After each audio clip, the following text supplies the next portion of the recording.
Mr. Denny, I want to first start by wishing you all success in the upcoming election for the second vice president at the Barbados Union of Public Workers. Thank you. And but there's some pertinent questions I would like to have answered. I know you've been a supporter of Venezuela and the Venezuelans' initiative, especially as it relates to PetroCaribe. I would like to get your input first on what PetroCaribe is all about, and how do you see PetroCaribe assisting the economy of Barbados as well as the workers of Barbados. All right, thanks, Brother John. First, let me say that I am very pleased to be a candidate in the upcoming elections, which is being organized by the National Union of Public Workers, as well as to be not only as a candidate, but as a Pan-Africanist in that process, and hoping to be able to bring a new direction and a new level of trade unionism into Barbados that would give full recognition to the popular labor movement and the working classes in Barbados. Now, in relation to the PetroCaribe agreement, I think that a number of Caribbean countries have benefited from this process. It's a process where Venezuela has agreed to allow a number of countries in our Caribbean region to benefit from the resources in Venezuela through its oil, and a number of countries have been able to sign on to this project and are benefiting in the sense that they have reduced the expenditure in fuel. And the PetroCaribe agreement is not just an arrangement in relation to reduced costs for fuel. It also have social elements in terms of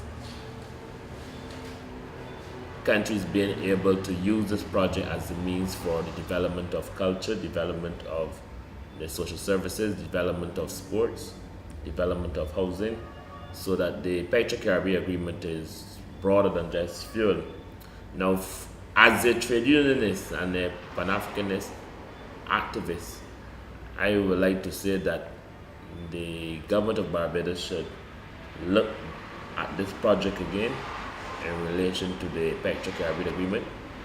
And if I am elected as an officer for the National Union of Public Workers, I would be putting forward to the National Council of the Union and the Executive Council a position in relation to encouraging the National Union of Public Workers to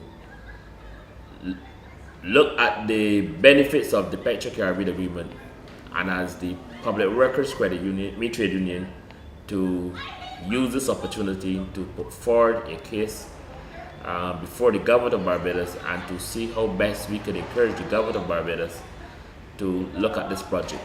Because, Brother John, this project would also benefit the people of Barbados in the sense that it can create the conditions for the government of Barbados to spend less in terms of its fuel charges for public service vehicles, be the buses in terms of transport board buses, for the services of ambulance services, for the services that government would use for the water authority, for services in many of the government departments that will normally use transportation can benefit from this process. We can also benefit from this process in terms of helping us to develop our agricultural industry, helping us to develop our manufacturing industry, and even in the area of tourism, so that the PetroCaribe agreement is an agreement that can benefit Barbados, especially if we get involved and manage this process in a way that can benefit the people of Barbados. And then we will see that it will help us to reduce our food bill. It will help us to reduce the expenditure in manufacturing, help us to reduce the expenditure for government bill for fuel, and it will help us to reduce our expenditure in many areas that will help us to create the conditions for us to reduce the cost of living in Barbados. And therefore, this will benefit the broad working classes in Barbados and the people of Barbados. So I think the Petro-Caribbean Agreement is something that is very, very, very, very important for the social and economic development of Barbados. Yes. Another question that I have in mind, in recent times, we've had a drop in the registration at the University of the West Indies. It's because the students are asked to pay. How do you view this situation in relation to working class people, and what kind of solution could you provide?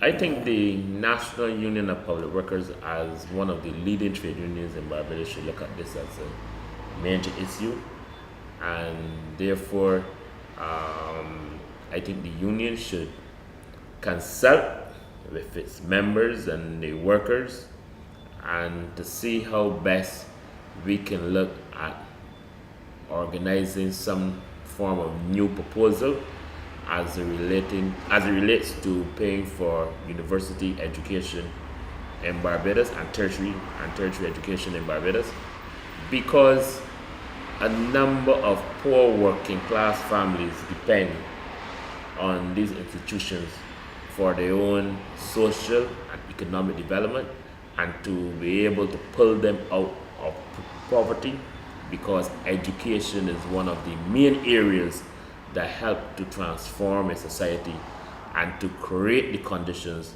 for people to be able to become professionals so that they can benefit from the system and so that they can help with the development for the future for our country, Barbados.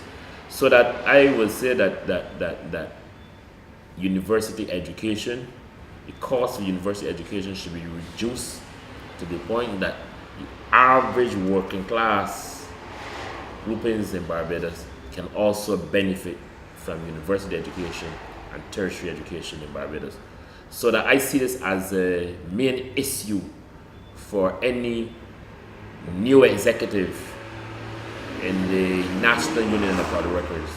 The whole question of tertiary education, I think, is a crucial area, because even in relation to public officers moving their life forward, a number of public officers also depends on the whole question in terms of tertiary education and university education.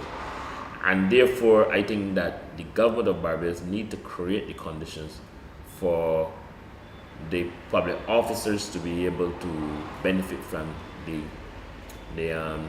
university education at a cost that they can manage. The other thing is, in relation to education, I think that the union should also put forward a case for a college that can be set up specifically for public officers in Barbados, similarly how you have the college for teachers. I am saying that you should have a specialized college in Barbados that will help to create the conditions for public officers in Barbados and to give them an opportunity so that they can sharpen their tools to function as civil servants, as well as to help them to gain knowledge and understanding that they will be able to develop themselves and to give back to our society here in Barbados. Yes. Well, the other question I have is, as a Pan-Africanist, the United Nations just designated the next 10 years, 2015 to 2025, to be the decade for the people of African descent. Would you like to speak on that for a Yeah. little while? As a trade union activist, I think that the trade union movement should get on board. I think that there are areas for the trade union movement to organize projects during this decade that can help to benefit the working class in Barbados that is of African descent. And I think that they can also work with institutions like the Pan-African Coalition of Organizations and other Pan-Africanist organizations like the Rastafari Community, the Religious Pan-Africanist Organizations, and other organizations of civil society to develop projects and programs that can benefit the working class movement in Barbados. I also think that there are areas within this decade that will create the conditions for the trade union movement to play a role in helping to manage this process and to help develop an understanding for our African heritage and for us to be able to work together, not only here in Barbados, but with Africans in the diaspora and with Africans in Africa. So it's a golden opportunity for the labor movement, because for me, I think it's even broader than the National Union of Public Workers. I think it's a golden opportunity for the labor movement in Barbados. And therefore, I think that the labor movement in Barbados should work together to help establish an understanding in Barbados so that we can achieve from this decade. In recent times in Barbados, there have been a lot of layoffs maybe over the past couple of years. How do you view this as well as their workers who would have seemed to have been working maybe 10 years or more without being appointed?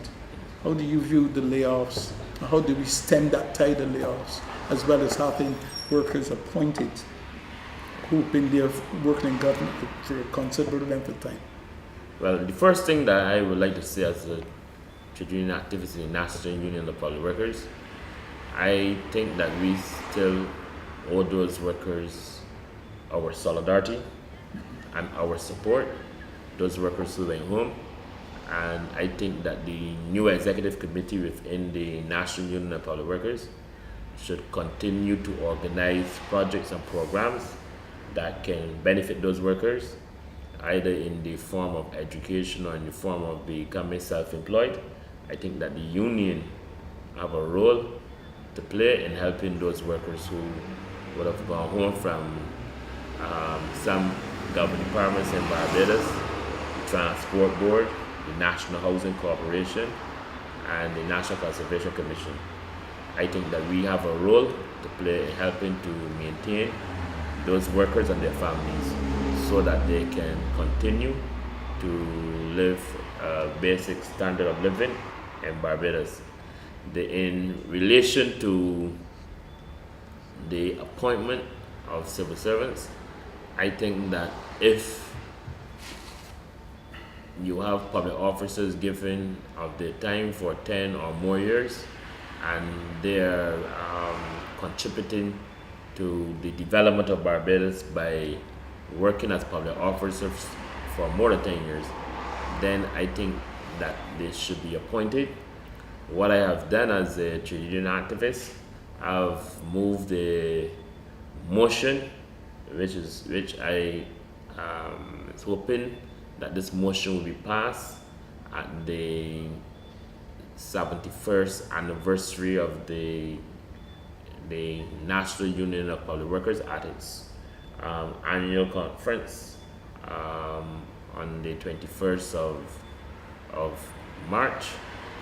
I think that if this resolution that I have submitted is passed, it will create the conditions for the union to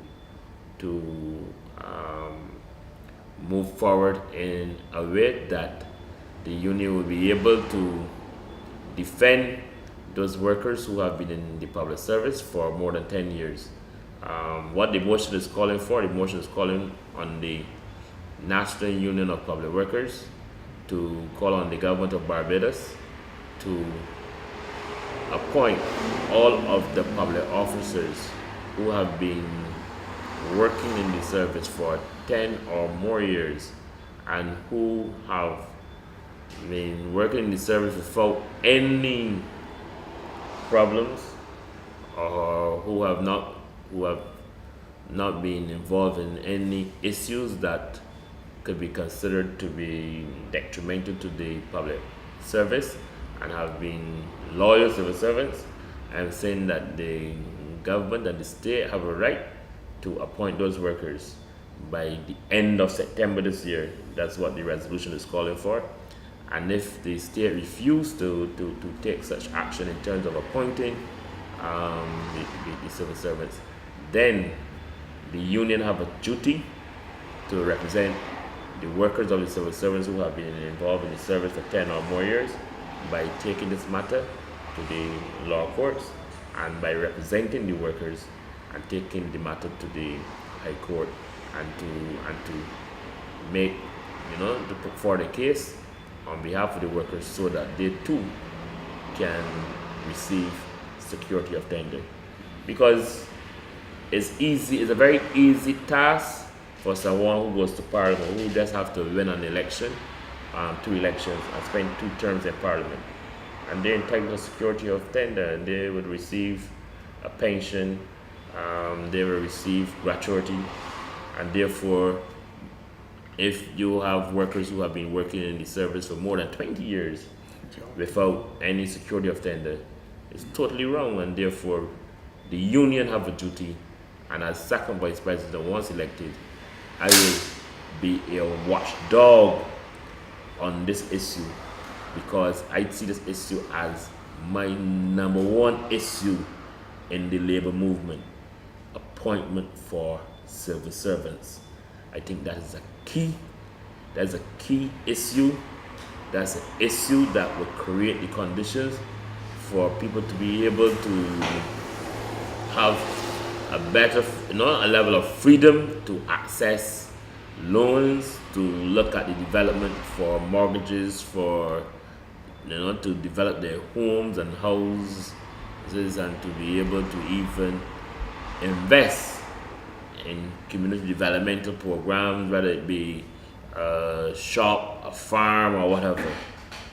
So that I am saying that the number 1 issue right now for the labor movement should be appointments for civil servants who have been in the service for 10 or more years.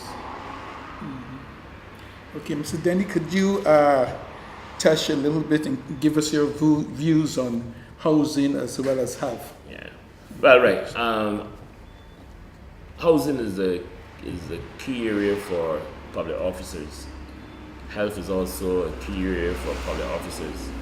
And in relation to my views, I honestly believe that the state, in collaboration with the labor movement, should look at projects that can build low-income houses for public officers and middle-income houses for public officers, and I think that such a project should be seen as a project that is being developed by the state and the labor movement in the interest of the public officers and workers in general. But my main issue here today is in relation to public officers, because the workers in Barbados need housing, and they also need a system where we can pay less for medical services, as well as for us to pay less for medical insurance, because for us it is very, very expensive. Our insurance bill for public officers are very expensive, and therefore we have to find a way and a mechanism to pay a lot less for medical insurance and a lot less for our medical bills, because our medical bills as public officers are very expensive, and therefore I think that we need to review the whole system in relation to medical insurance, and I think that we need to encourage the national insurance system in Barbados to develop a new system that will create the conditions for us to develop a national health service for public officers in Barbados. Well, Mr. Denny, I want to thank you very much for letting us know your position on the pertinent issues that Barbados is faced with at the current moment, and I wish you all the best in your endeavor as it relates to the April 1st election. I wish you all the best. Right. The success. And I would like to also say thanks to the members of the Pan-African organization in Barbados, PACO, and I would like to say thanks to a number of public officers who have been calling me and offering me their support and solidarity. I was nominated by an officer from the QEH, and I was second by an officer from the Ministry of Culture, Sports and Youth, and many government workers have been calling me and have been sending me emails and have been offering me their support, and all I can hope that I am successful, because I am not just into this election campaign for David Denny. I am into this campaign in the National Union of Public Workers, because I think that we have reached a stage where it must become a battle for us to defend the workers in Barbados, and that battle can only be fought by bringing forward ideas and programs and agenda that will benefit civil servants in Barbados and the broad working class movement in Barbados. So I want to say thanks. Okay, thank you. Thank you All the very much. best. All the best. Thanks.